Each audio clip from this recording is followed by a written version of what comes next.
Hey, salut tout le monde, ce c'est pas. Aujourd'hui je vais vous faire le top 5 des endroits les plus flippants du monde. C'est parti. En 5ème position, The Riddle House, qui se situe en Floride aux États-Unis. Anciennement entreprise de pompes funèbres, construite en 1905, elle se fait racheter par un certain Carl Riddle en 1920. On dit qu'un certain Joseph, qui était employé dans cette entreprise, se penda dans le grenier. Toute la famille Riddle partit de la maison, le bâtiment a été ensuite prévu à la démolition. Cependant, la maison a été déplacée à Hamptonville en 1995. Puis après ça, beaucoup de choses étranges furent observées par la femme de ménage qui voulait passer l'aspirateur dans le salon. Elle se retourna pour brancher l'aspirateur et l'un des fauteuils s'était déplacé. À ce jour, tout ce qui s'est passé dans cette maison reste inexplicable. En 4ème position, la Piperry Hospice en Philadelphie aux États-Unis. Il fut en activité de 1906 à 2006. Ce bâtiment a changé plusieurs fois de nom. Ce fut l'hôpital Philadelphia Eta, ensuite le States of Hospital by Piperry. Le bâtiment a été construit en 1907. Cet ancien hôpital faisait des traitements inhumains à ses patients comme la torture.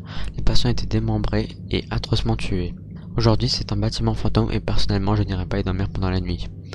3ème position, le château de Glamis en Écosse. Certains disent que ça serait l'endroit le plus hanté du monde et qui compterait 7 fantômes différents. Je vais vous parler du fantôme d'une certaine dame grise. Elle se situerait dans une chapelle avec 46 sièges où des touristes peuvent y rentrer et où les guides disent que l'un des sièges est réservé à la dame grise. Un fantôme qui entrait le château qui serait une certaine Janet Douglas, épouse du 6e seigneur de Glamis. Elle fut accusée de sorcellerie et fut torturée, puis elle fut envoyée au bûcher de Édimbourg en 1537. Une rumeur dit qu'un certain Sir David Bowe-Lyon, un des oncles de la reine Elisabeth II, s'est promené sur la pelouse un soir après le souper et déclarait avoir vu une fille s'agrippant au barreau des fenêtres et regardant fixement dans la nuit. Il voulut lui parler, mais elle disparaissa sans laisser de traces. En 2ème position, la Helltown en Ohio aux États-Unis. Helltown est le surnom donné à la ville de Boston. D'après la rumeur, le gouvernement cherchait à cacher des incidents impliquant des produits chimiques qui auraient provoqué des mutations chez la faune et les habitants de la ville, qui serait surnommé Mutant Town. Cet incident serait à l'origine du Peninsula Python, un serpent qui ferait 5 mètres de long. Il y aurait une maison abandonnée où une lumière reste perpétuellement allumée jour et nuit. Il y a beaucoup de ponts aux États-Unis, mais lui qui se situe à Helltown qui serait surnommé Cry Baby Bridge et où l'on entendrait les pleurs d'un bébé mort